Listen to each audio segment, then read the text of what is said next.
we are talking about alternating current in continuation only.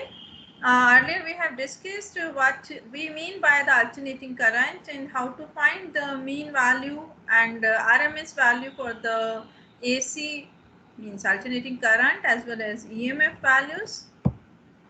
Again, we are discussing the next topic with you, that is phasor diagrams, which is of course very important.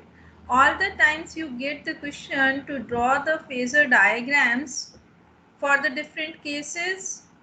So this is to be very clear in your mind, because what do we mean by phase? Phase means vibrating state at a particular time, means I'm telling the position at a given time when I'm talking about the phase. And when I'm having the alternating current like this is changing periodically, means after every half cycle it is changing its direction. Magnitude is changing continuously. This is the definition of alternating current we have already discussed. Now when we take the help of the uniform circular motion, then the things become easy for me to represent, like I'm moving from this point O to A. Then this angle which is turned, theta, can be written in terms of angular frequency, that is omega. So theta, it is equals to omega t. And by knowing the theta for a given physical quantity and knowing the theta for the other physical quantity, I can find the phase relation between them. So phase relation I have to see between two quantities. Here when I'm talking about alternating current, I have to see the phase relation between the alternating current and alternating voltage, which are of course same frequency they are. Of course, these phasor diagrams, they are simply the graphical representation we are doing for any two quantities we can take to represent. Now, when I'm talking about the voltage and current, if I say that the phase difference is means current, your voltage is moving ahead of the current by the angle phi, then current is lagging behind while the voltage is leading. So voltage is leading because moving ahead means lead, moving behind means lag. So current is lagging and the voltage is leading. In this diagram, if I say, this is only the way we represent the phasor diagram. We will not draw the circle all the times. This is one thing which you have to keep in your mind always for drawing the phasor diagrams. But actually we are representing, which is a part of the circle.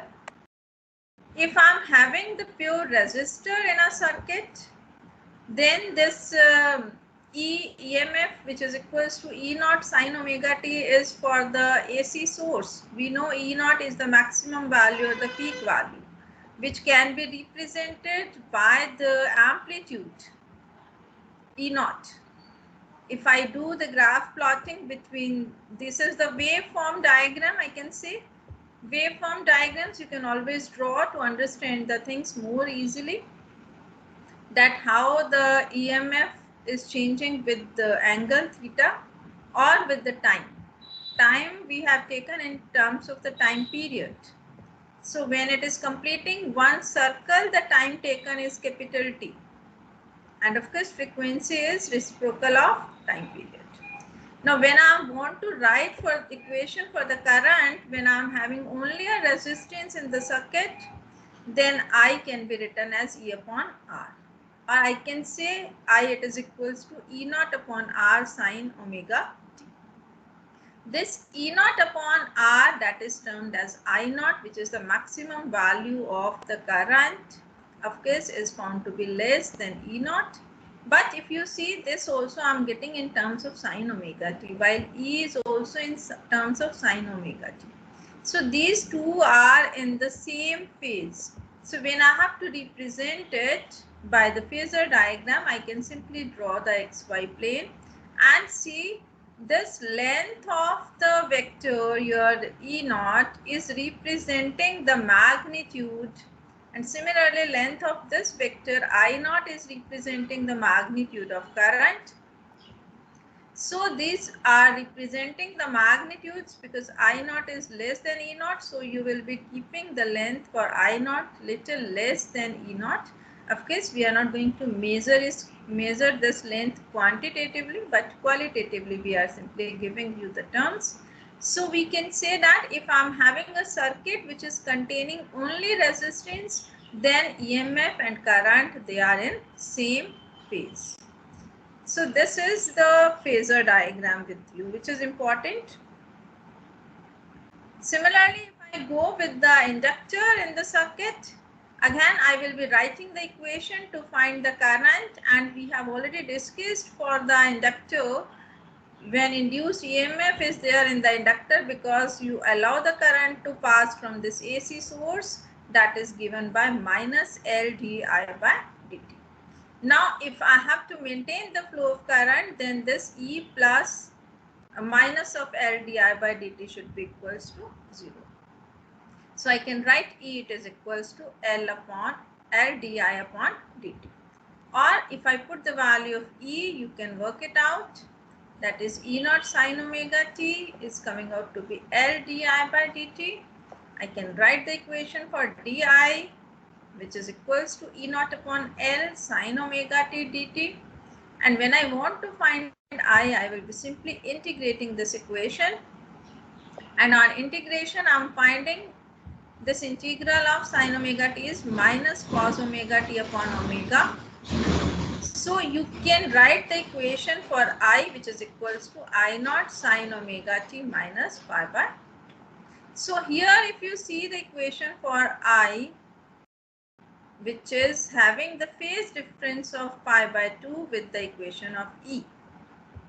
Of course, if I want to write the value of I naught, which is equals to E naught upon omega L, we are having another name we are giving, that is capital X L, that is inductive reactance. Inductive reactance is playing the same role as the resistance was playing in the resistor circuit. So it is going to introduce some resistance in the AC circuit.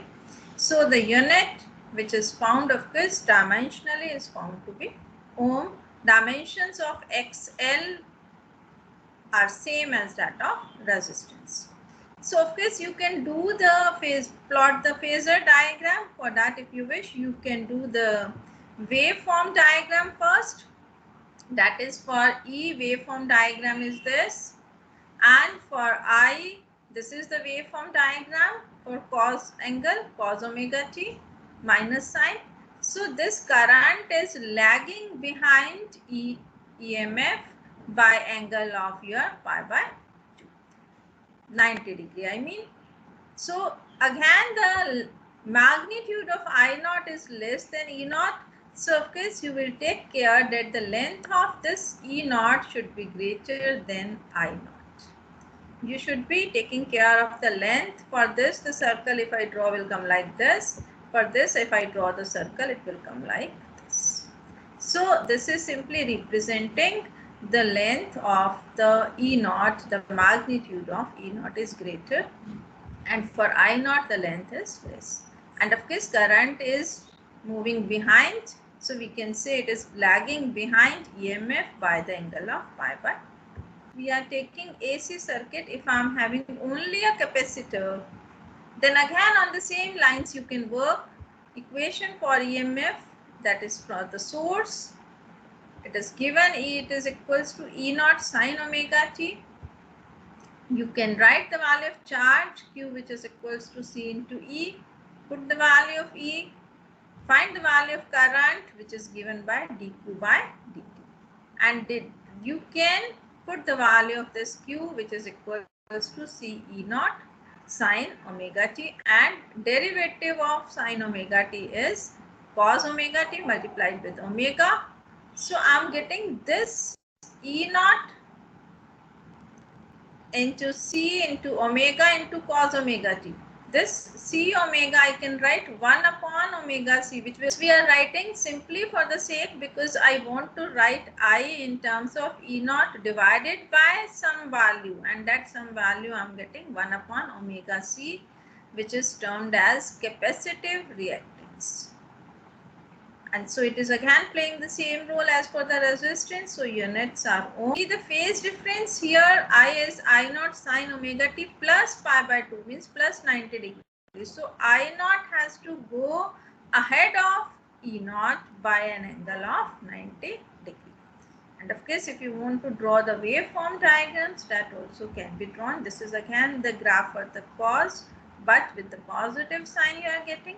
And for E naught, you are getting for the sine curve, because E it is equals to E naught sine omega t.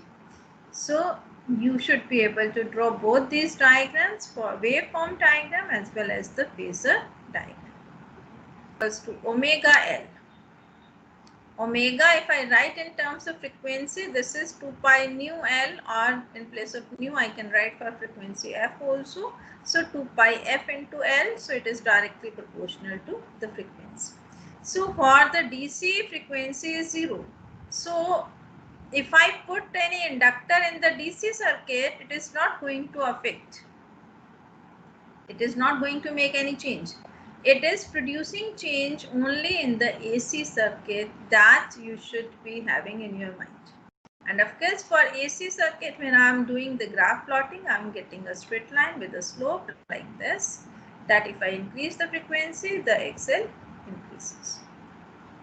For capacitive reactance, XC, which is equals to 1 upon omega C, okay, reciprocal of this frequency it is coming. So if for DC, of course, it is going to produce infinite resistance, I mean, so it will become infinity. So it is going to block DC while it will allow AC to flow, because AC is having some fixed value of frequency. Like in India, it is 50 Hz. In other countries, it is 60 Hz also in some few countries. So it is having a fixed value.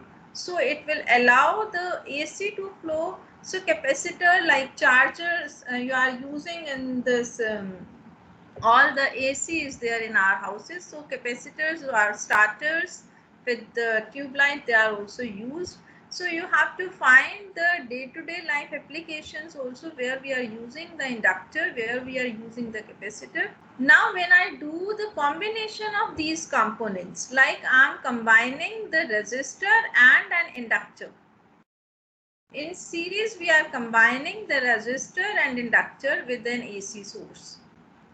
Now I know the equations because we have just done all those things, so you can get these things very quickly, because for resistance your current and voltage, they are in the same phase. So this is just to show you that for resistor, voltage and current, they are in the same phase, while for inductor the current is lagging behind the voltage by 90 degrees. This is simply the symbolic representation. I am not talking about here magnitude. That we will take care in drawing the phasor diagram. So the equations for VR, they are in same phase. For VL, which is equals to XLI, we know the equations. So the resultant, if I want to draw, this is the equation, this is the line which is representing VR. And I know VR and I, they are in same phase. So current is also acting along this direction. Any direction I may take. If you feel comfortable, you want to take this line along the x-axis, that also can be done. So if supposingly you want to take along this line, yours, if I'm drawing the xy axis like this, and I want to take the VR here, and I want to take yours V are here, then I is this, and then if you want to take VL is moving ahead of I. So you can make the parallelogram like this also to get the effective EMF which I am writing by E. So this angle will be yours phi. So see, whatever way you are comfortable. It's not any compulsion with you that you make the diagram like this with some angle showing the VR and I. I'm comfortable if on x-axis I can draw like this also, but you have to take care that for the resistance VR and I, they are along the same line, like here, or if I have taken at some angle, then here. So both these diagrams are correct, and VL has to be little greater than the magnitude of current, of course, and it should be moving ahead by an angle of 90 degree. Here also this angle between I and VL is 90 degree. Here also I am making the angle 90 degree. If this way you find it difficult, you can simply draw the diagram like this. Now when I want to find the resultant of VR and VL, of course it is vector sum. To get the resultant for this combination, series combination circuit with me. So what it is that when you complete the parallelogram, the resultant of this parallelogram is going to give you the E, and direction of this resultant vector I am supposing is making an angle phi with the line of VR. Here also, whatever diagram you go with. My supposition I am keeping the same. So when you want to find the resultant resistance which is going to offer, that we are denoting by Z, and it is termed as impedance. Z, it is equals Z, it is written as impedance. Z means impedance.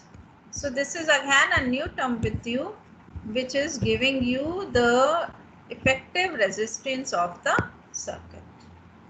Z here is impedance, and it is equals to, because VR and VL values are these. So I can find I naught will be written as E naught divided by the effective resistance. And if I talk about the effective resistance, it will be given by the parallelogram law, which is equals to XL square plus R square. So the value of Z, which is the effective resistance offered by the circuit, is R square plus XL square, but we know XL is nothing but omega L. So I can write Z equals to square root of R square plus omega square L square. And if you want to find the angle tan phi, then you will be simply using this right angle triangle, and you can get the value. This VL will be giving me the value of XL, and this is going to give me the value of resistance R. So on this you may get numericals to find the angle of this your impedance. Similarly, I can go with the combination of C and R, means, or R and C, whatever way I can say. It means resistance and capacitor in series. When I am having these two in series, then you can see in resistance both are in same phase, while in capacitance we have done that the current is leading by an angle of 90 degrees. So here current leads the voltage for capacitor. So accordingly you can write the equations for current also, like in the inductor if you write, then it is omega t minus 5, but here for capacitor circuit if you write, this is I naught sine omega t plus 5. So you should be able to write the equations for current. You should be able to write the value of impedance. Like here, if I want to draw this line VR I have taken, again I may take it anywhere, and current magnitude is less than this, and we see it is lagging by 90 degree. So you have to complete the parallelogram, you find the effective EMF, which is given by the vector sum of VR and VC. So if you multiply, you can find it the value of I naught on the same lines, simply by squaring and solving. I'm getting I naught, it is equals to E naught divided by square root of R square plus XC square. So the impedance is square root of R square plus XC square, and you can write the value of XC, which is equals to 1 upon omega C. So this is the value, and of course if you want to write tan pi, you should be able to write on the same lines it is to be written. You should be having, of course, the knowledge of vector addition. Parallelogram law should be clear, and then you can complete up your work to find. Basically, we have to go in combination when I'm having all these three components. It means L, C and R in series. So if you are having the knowledge of resistance, inductor and capacitor individually, then you can do the combination of this. So when I'm doing the combination, again, this is my previous knowledge that for resistance, V and I, they are in same phase. For inductor, VL is leading I by 90 degree, and for capacitor, current is leading the voltage by 90. So you can make the phasor diagram. So all the times we don't draw the waveform diagrams, that is simply when we have done individually to understand the things. But phasor diagrams are important. You need to understand to draw the phasor diagram. So again, I'm taking this VR at some angle. Again, if you wish, you can take it along the x-axis. So I'm taking it some angle, but current also should be along the direction of VR. VL is perpendicular to VR. This is the up to this bigger line, and VC is again below, means after the current by 90 degree. Now if I see the magnitudes, if I'm assuming this, I'm assuming that let VL is greater than VC. If you assume VC is greater than VL, then your parallelogram will come on the downside. So this is your assumption which you want to assume, and accordingly you will complete your work. In numericals, of course, the values will be given, but for theoretical things you can consider yourself. So we are assuming here that let your VL is greater than VC. So if you wish, you may take VC greater than VL. That case also you can draw the diagram, and you have to find the effective EMF. E naught will be given by V naught R square plus this length, which is equals to VL minus VC. Or for peak value, I can write V naught L minus V naught C whole square. If I put the value of V naught, which is equals to I naught R, and these values also if I put, then I am able to get the value of I naught. It is equals to E naught divided by square root of R square plus XL minus XC whole square. So I naught, I am getting E naught divided by some resistance value, which is the effective resistance, which is termed as impedance and written by capital Z. So capital Z impedance for this LCR circuit series combination is square root of R square plus XL minus XC whole square. And for convenience, if you want, you can draw this triangle which is known as impedance triangle. So to find the direction, I have simply taken these sides. Like this is for the resistance, this is for XL minus XC, and then effective will give me the impedance. This is known as impedance triangle, and from here you can find the value of tan pi, which is XL minus XC divided by R. Of course, you can put the values of XC and XL, and you can work out for the numerical purpose. These two terms also you come. We are having two reactances. One is inductive reactance, capacitive reactance. So for that reciprocal, if I am taking the word susceptance is coming, and similarly admittance is coming, which is reciprocal of impedance. Impedance term we use when I am having the combination of two components, at least like L and R, I am having R and C, I am having, or I am having LC. This is series combination circuit with you. Very important. You should be able to write.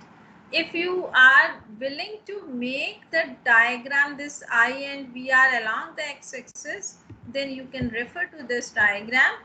Here your VR and I, they are in the same direction. You can draw it along the x-axis. So source again is taken E naught sine omega t. We are usually taking the same value. VL is ahead of current by 90 degree. VC is lagging by 90 degree. I'm assuming VL greater than VC. So this will be giving me VL minus VC, the lower arm. So this can be drawn the diagram to understand, and you can draw the impedance triangle. Again, Z you can find, which is given by square root of R square plus omega L minus 1 upon omega C square. Because if I put the value of XL and XC. So whatever way you want to draw the phasor diagram, both the ways are correct. You should be able to work out with the things to find the tan phi and all. You should be able to do.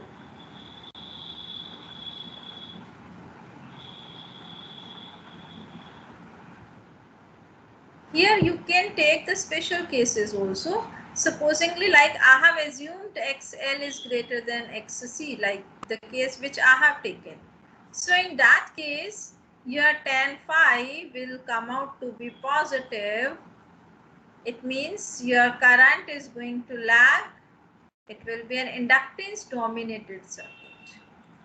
If you take XL is less than XC, or I can say XC is greater than XL, then here if you put the value tan phi will come out to be negative, means current is leading the EMF, or I can say the circuit is capacitance dominated circuit.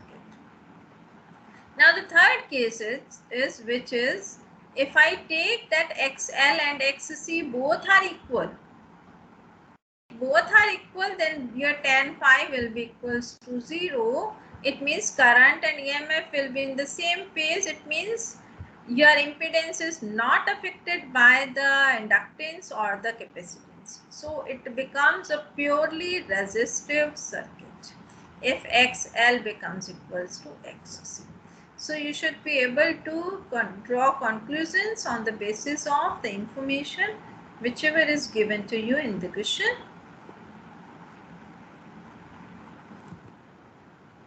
It's very important when I am talking about LCR series circuit, which is also known as acceptor circuit, and due to its this nature, this has found applications in your many places, like even when you are tuning your some instrument. Here this is omega R. Omega R means where you are getting the maximum frequency, maximum current, this I naught maximum. So impedance here, it means current is maximum, it means impedance offered by the circuit is minimum. Because this is our knowledge, third case which we have taken, if XL becomes equals to, then I can write the value of Z which becomes minimum, which is equals to the resistance. So I naught maximum will be equals to simply E upon R. This frequency we call it as the resonant angular frequency, and if I want to find this frequency, then by putting the value of XL which is equals to omega L, it is equals to XC, means 1 upon omega C. I am getting omega, it is equals to 1 upon square root of LC, or I can say frequency I am getting 1 upon 2 pi square root of LC. This frequency is known as resonant frequency, where I get the maximum current. It means impedance is minimum, which is the special case, third case which we have discussed. And at this value, if we do the graph plotting between the omega and the current, these type of variations are seen. It means if I change the value of the resistance, then my curve is changing like this, but peak is always at a particular value. That particular value is your resonant frequency, resonant angular frequency, I can say omega. And if I go on left side or on the right hand side, the values of current are decreasing. this values where I'm getting half of this maximum current, from there if I draw the projections on the omega axis, this is known as my bandwidth. This is another term with you, which is this difference is delta omega. So this line will be omega r minus delta omega. This will be omega r plus delta omega. So bandwidth to twice of delta omega, that is, we are using, like when you tune the radio or like FM channels, you are able to get frequency in a given width. That width is the bandwidth. So we are not, but of course at a particular frequency you get the maximum clarity. So all these settings are done on the basis of that. So you can get, this is a very important term which is many times asked in the exams, that is Q factor, which is the ratio of the potential drop across either the inductance or the capacitance to the potential drop across the resistance. So it can be written as VL upon VR, or it can be written as VC upon VR. So this formula, which is for quality factor, it is equals to omega r divided by twice of delta omega. Twice of delta omega is nothing but the bandwidth. Bandwidth we are finding simply by drawing the projections from that place where I am getting the maximum current divided by √2 value. This one. So these things should be clear with you. Keep things up to this for today. Thank you everyone.